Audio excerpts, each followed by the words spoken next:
Hola mis queridos hermanos, que la paz de nuestro Señor Jesucristo siempre nos acompañe. Vamos a hablar algo muy importante cuando tenemos adversidades en nuestro camino. Número 20:14 al 22:1 nos enseña esto. Dios utiliza los infortunios para fortalecer a sus hijos, prepararlos para que descansen confiadamente en su poder, para que sigan avanzando hacia la meta que tiene preparada para ellos y para que alcancen la madurez espiritual. Este principio de por qué el Señor permite que pasen ciertas cosas en nuestra vida se aplica igualmente en los días de Moisés como en los nuestros. Cuando se acercan a la mesa de Moab, de donde estaría en la tierra prometida, Dios puso los últimos escollos en el camino de los judíos para equiparlo debidamente antes de que lo poseyeran. Su deseo era que aprendieran a depender de Él para obtener todo lo que le hiciera falta, incluyendo vencer a sus enemigos. Por poderoso que esto fuera, las lecciones les serán provechosas para enfrentarlos a los nuevos retos que las personas siempre van a tener. La llegada de Don 20:14 al 21, la petición 14:17. El viaje de Israel por el desierto terminó en la jornada de Cádiz en la meseta mencionada, donde planeaban cruzar el Jordán y entrar a Canaán. Forzosamente tenían que transitar por el camino real que cruzaba la tierra de Edom. Los habitantes de esta región eran descendientes de Esaú, el hermano de Jacob, por lo que existía cierto parentesco entre ellos.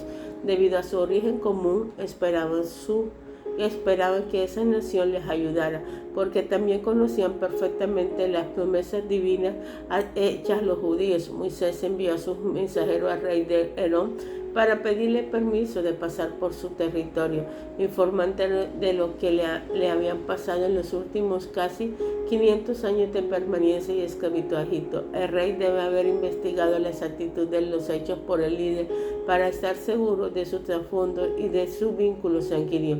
En su misiva, Moisés relacionó a las dos naciones como hermanas, diciendo que en medio de la exploración de esa tierra que ignoraba al Altísimo, ellos tenían la procedencia y el mismo Dios de Abraham, sus antepasados, quien obedecían el mandato divino. Habían salido de la incrédula Ur para obtener una nueva tierra ofrecida por el Señor.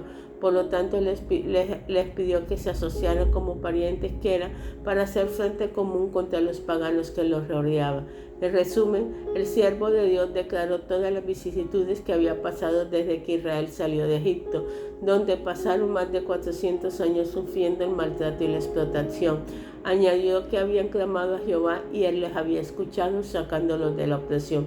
Su petición concreta era que le dejaran cruzar su tierra en paz.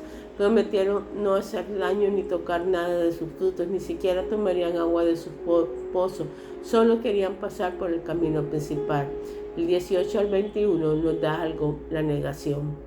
No obstante, lo expresado por Moisés, los edomitas escogieron mejor ser considerados como descendientes únicamente de Esaú e identificándose con sus vecinos en lugar de apoyar a Israel y reconocer al Dios único verdadero.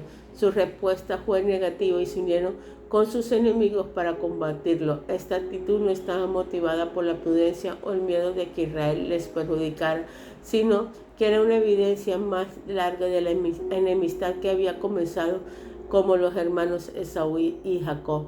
Este último había despojado al primero de su primogenitura, la bendición de su padre Isaac. Este relato está consignado en el libro de Génesis. Este antagonismo continuó a través de todo el Antiguo Testamento, resultando al fin en el castigo divino contra ese país por su continua represión a hostigar a los judíos. Esto lo expresó el profeta Abdías en el libro que lleva su nombre. El juicio se llevó a cabo porque cuando se esperaba que defendieran el pueblo hermano y conocieran el amor que Dios le tenía, se alistaron con los impíos. El Señor nunca olvidó la ofensa. ¿Qué debería haber hecho Edom con las circunstancias descritas? Es posible que nosotros actuemos de forma semejante con nuestros hermanos en Cristo. ¿Cómo? ¿Qué debemos hacer para asegurarnos de no cometer un acto parecido al de Edom contra algún hermano? El rey de Edom mandó un poderoso ejército para asegurarse de que no pasara por sus propiedades con la ayuda de Dios. Es seguro que Israel hubiera podido vencerlo con facilidad como en las otras naciones que encontraron posteriormente. Sin embargo, por ser un pueblo hermano, Dios le había advertido que no pelearan contra ellos. Deuteronomio 2 del 1 al 5. La negación del permiso que les obligó a tomar unas rutas más largas rodearon ese territorio que los tomó por mucho tiempo. La muerte de Aarón, 20 del 29 al 9. Al seguir el camino más largo, llegaron al monte de Horeb, donde murió Aarón. Al igual que Moisés, no se le permitió entrar en la tierra de Canaán, porque había actuado igual que su hermano Meriba, 24:20 del 29 al 9. Desde la perspectiva humana, la rebelión contra la voluntad expresada de Dios produjo un resultado, pero desde la divina, la tarea de guiar al pueblo corresponde a una nueva generación de líderes. Este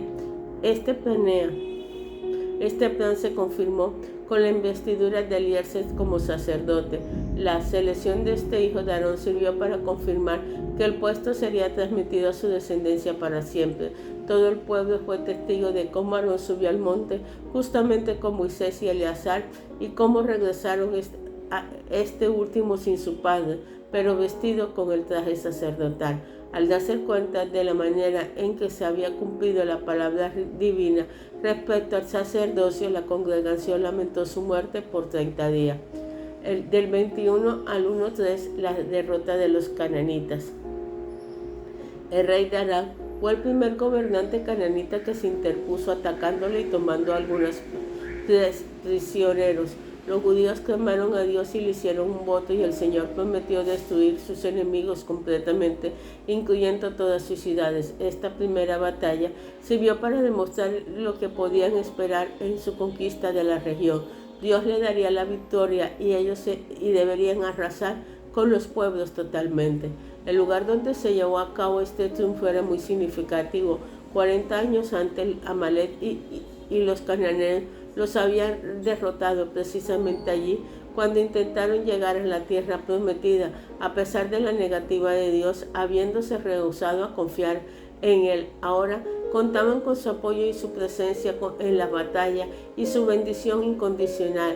Ya habían terminado el periodo de juicio y Él estaba cumpliendo su promesa que les iba a llevar a la heredad sanos y salvos.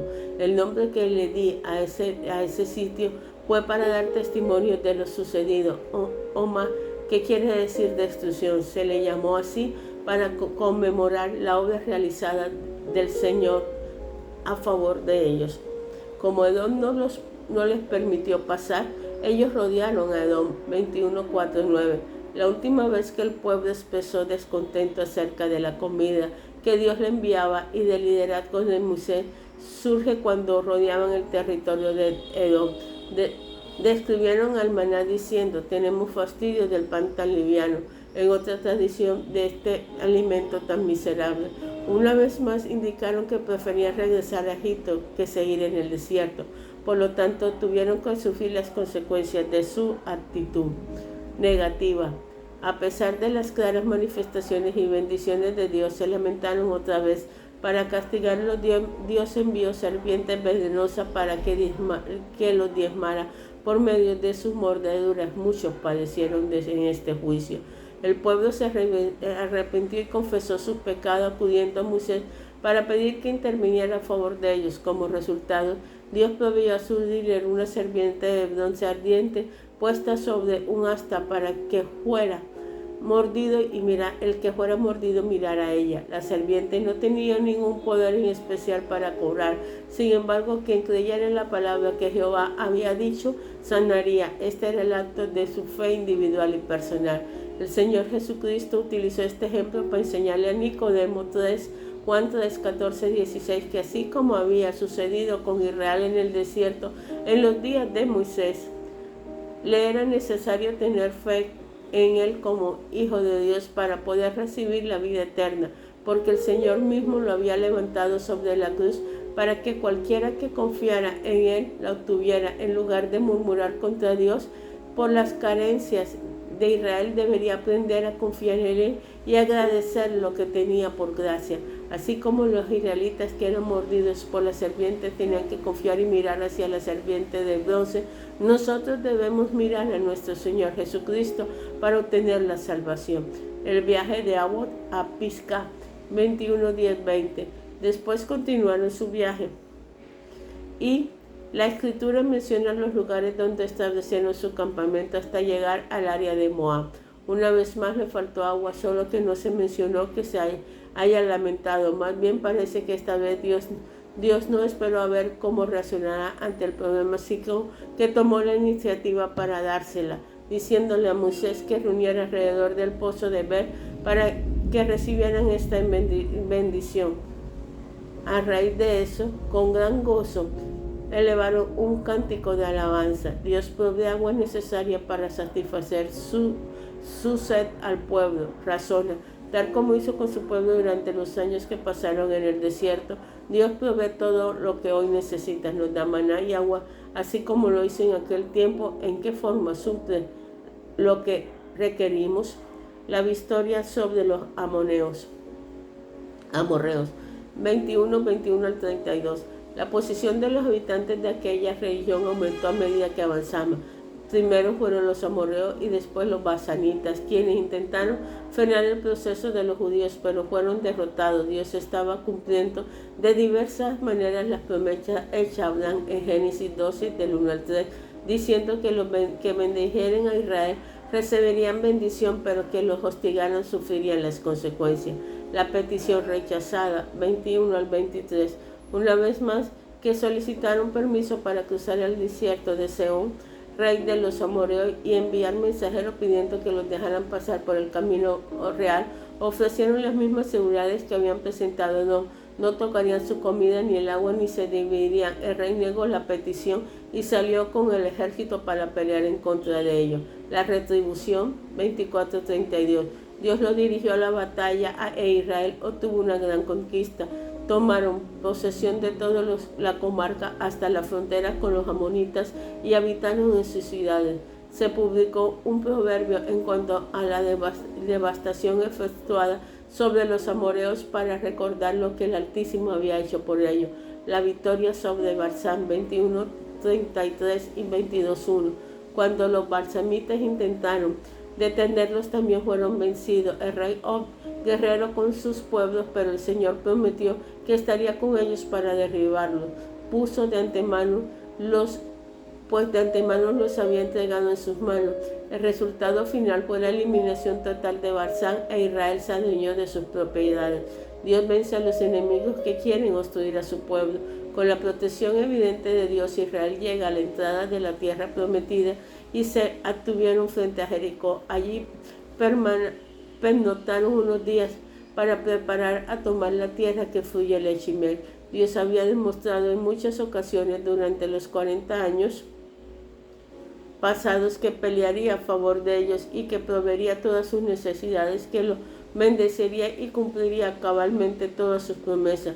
Lo único que tenía que hacer era confiar en Él, porque nadie podía hacerle daño. Piensa, así como Dios protegió a su pueblo de sus enemigos, ciudades de nosotros, porque somos sus hijos también. El Nuevo Testamento revela que estamos participando en una guerra espiritual. ¿Qué significa? No tiene la promesa de Dios en medio de esta guerra. ¿Qué ayuda podemos esperar de Él? Este estudio nos ha mostrado de manera que el Señor utilizó varios obstáculos para enseñar a su nación que podía confiar en Él plenamente para llenar todas las necesidades y para que venciera a sus enemigos. ¿Cuáles son las barreras que se nos presentan hoy en día? ¿Cómo puede Israel manifestarse a nosotros para hacer lo que hizo con Israel? Dios a nosotros para hacer lo que hizo con Israel. ¿Qué quiere Dios que usted aprenda de las dificultades? ¿Cómo debe responder a ellas? ¿Qué debe hacer esta semana con respecto a eso? Padre Celestial, en nombre de nuestro Señor Jesucristo, venimos ante tu presencia. Yo te pido, Dios eterno, misericordioso, que seas tú ayudándonos, que cada día, Padre Celestial, nos des más de ti. Te pedimos que tu amor, Padre Celestial, nos inunde, que tu amor, Padre Celestial, nos llene. Señor, enséñanos a confiar, a no murmurar en contra de tu palabra, a mirarte a ti, Padre Celestial, el único Dios verdadero. Enséñanos a seguir tus caminos. Enséñanos, Padre Celestial, a estar en tu presencia. Señor, enséñanos, Padre Celestial, que a ti no te gusta la murmuración, porque la murmuración es falta de confianza contra ti. Enséñanos, Padre Celestial, que cada día debemos estar en ti. Espíritu de Dios, gracias. Que tu amor, tu presencia, tu misericordia nos ayude. Que tu amor, tu presencia y tu misericordia nos guíe hoy y siempre. Amén. Dios te bendiga, hermano.